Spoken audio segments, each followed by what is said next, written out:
ফাওয়াইলুল লিল মুসাল্লিন আল্লাযীনা হুম আন সালাতিহিম সাহুন। এটা একটা পরিচিত সূরা নাম না গো, পড়েন না কা? ফাওয়াইলুল লিল মুসাল্লিন আল্লাযীনা হুম আন সালাতিহিম সাহুন আল্লাযীনা হুম ইয়ারাউনা ওয়া ইয়ামনাউনাল মাউন। সূরা মাউন না? আর পাবলিকের নাম দিছে আরওয়াইতাল্লাহ সূরা। এই আরওয়াইতাল্লাহ পাবলিকের সূরাই কই আর কি, এই পাবলিকের সূরা আরওয়াইতাল্লাহ সূরা। এই আরওয়াইতাল্লাহ সূরার মধ্যে আল্লাহ কি কইছে? কত কঠিন কথা বুঝেন না। ফাওয়াইলুল লিল মুসাল্লিন, ধ্বংস অনিবার্য কাদের জন্য? ওই মুসল্লিদের জন্য যারা বিনয়ের সহিত নামাজ পড়ে না, আস্তে ধীরে পড়ে না। আল্লাহ কইছে ধ্বংস তো অনিবার্য, অবশ্যই ধ্বংস।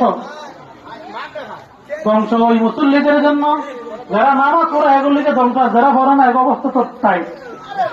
যারা তাড়াহুড়া করে এক কথা বলছে ফাওয়াইলুল লিল মুসাল্লিন, ওই সমস্ত মুসল্লিদের জন্য ধ্বংস অনিবার্য। কারা? যারা তাড়াহুড়া করে নামাজ পড়ে, যারা বিনয়ের সহিত নামাজ পড়ে না, যারা খুশুর সহিত নামাজ পড়ে না, যারা মানুষ দেখানোর জন্য নামাজ